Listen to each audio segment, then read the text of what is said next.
Hi, I'm Matt Opp, President of the Bucks County Disc Golf Alliance, and welcome to Disc Golf Monthly, a new program that aims to bring you one step closer to the new exciting sport of disc golf.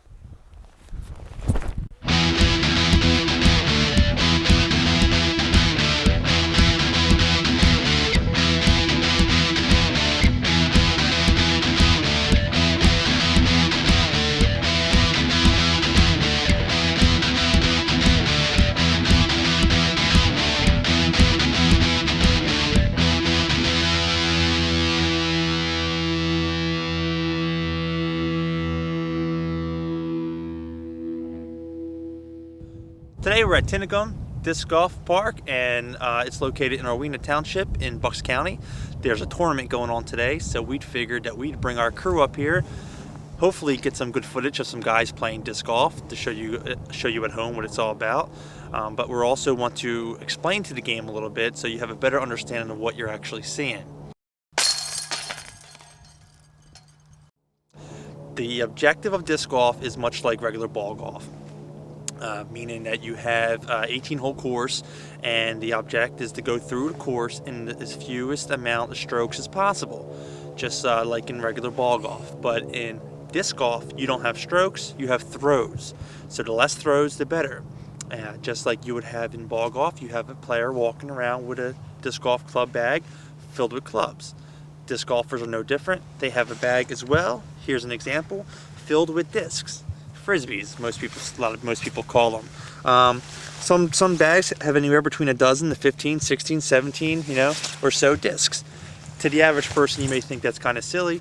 Why have a different disc? Just a Frisbee, just throw it. Very untrue. Every disc in there has its own properties. Some discs are meant to slice right, some discs are meant to hook left. Some discs are meant for mid-range shots, some discs are meant for your long-distance driver. Disc selection is very important when you're playing disc golf. When you first start playing, you start out with one disc, you learn it, you love it, you get to know it. Then as you start playing more, you want to introduce yourself into new plastic, new discs, and start advancing your game some. Disc selection is very important when you're going for distances. Most holes, you need to be able to throw anywhere from 100 to 400 feet to be able to compete. Now, the world record holder can throw a disc anywhere between 700 and 800 feet, which is an amazing amount of distance if you consider a football field is 300 feet. So being able to throw the length of 2 football fields, it's pretty awesome. Disc selection, very important. So what I'm going to do is select one of my drivers from my bag, and I'm going to step up to the tee box here that has been properly marked for the tournament by orange spray paint and a tee sign. And my goal here is when I'm teeing, the only rule I need to keep in mind is that I must stay in the tee box. And when I shoot, I cannot go past this orange line, and I must leave at least one supporting contact on the tee box at all times. Okay, so here we go. We're gonna shoot. Hopefully I get this close to that basket down there.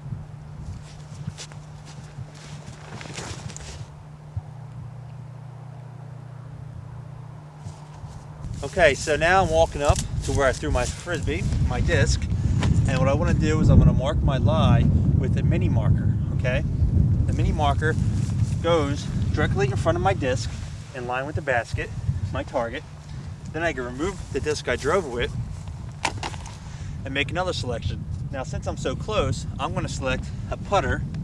A disc golf putter is a little softer, thicker edges, and it's made to really stick to these chains. Now when putting, my foot must be behind the mini marker within 30 centimeters behind the mini marker. And then I simply aim and throw it at the disc.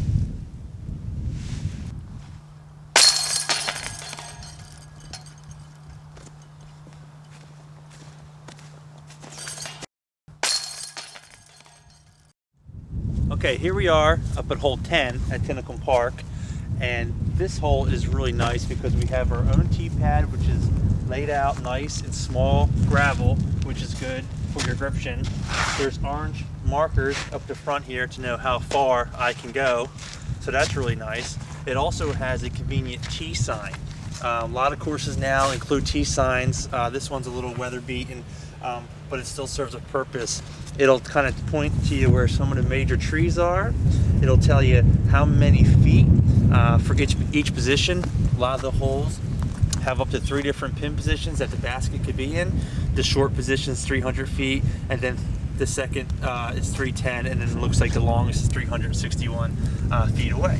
So by looking at the T-sign, you can kind of figure out the route you want to take and the kind of disc you want to choose. Now, me being a right-handed person, where most of my discs are going to go left naturally because I'm a righty, I'm going to go ahead and try and shoot the disc to come at it with a big hyzer, which means big hook to the left. So I'll give it a shot, and then I'll show you a few other different techniques that you may want to try. I'm going to take the glove off. Very cold out here today, but almost impossible to throw with gloves on, in my opinion. Okay. And here we go.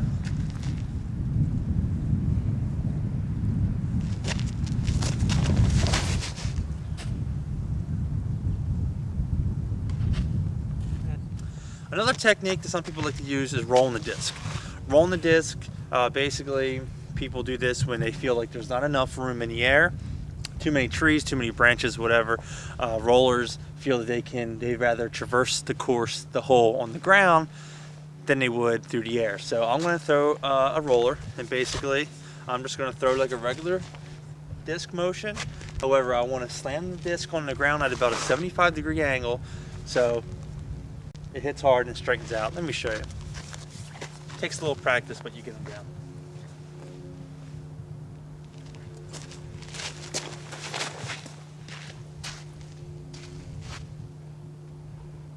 Hey, that's a roller. The last technique I want to show you is what's called the flick, or the forehand shot.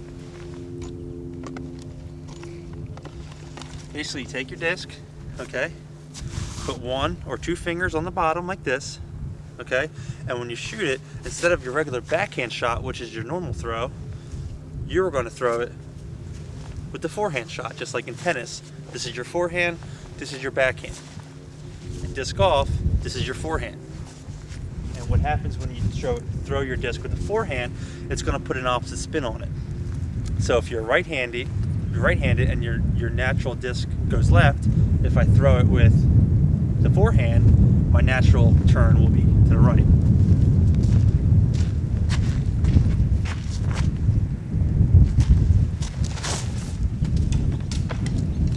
I hit a tree, but you get the general idea.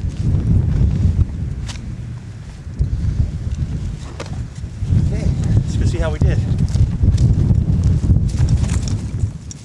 Okay, here we go. There's where my drive lies. So first thing I want to do is I want to mark my shot with my mini marker. Mark that. Now for this kind of shot, it's not a long distance drive. It's about, 40 to 60 feet range. Not quite close enough for a putt, but definitely for what is called an approach. So there's special discs that are made that are meant for kind of like the mid-range shot. You can kind of give it a nice hard throw, and it's not going to get away from you. So I'm going to pull out one of my mid-range discs. This one's known as the Rock, and I'm going to go ahead and approach and hopefully get this as close as I can to that basket.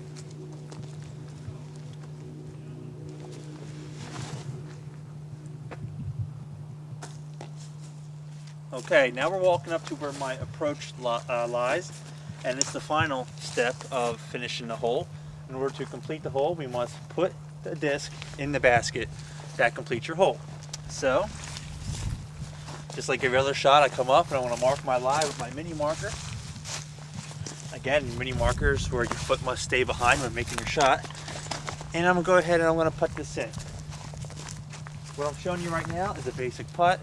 You hold the disc, aim at your basket, and let it rip. That was pretty much a straightforward putt. It's not the only technique. Let me show you a couple more. Another technique that some people like to do is called the straddle putt. Especially handy if you have a tree right in front of you and you don't have that kind of motion. You can straddle around the object, such a tree, and putt away. Okay?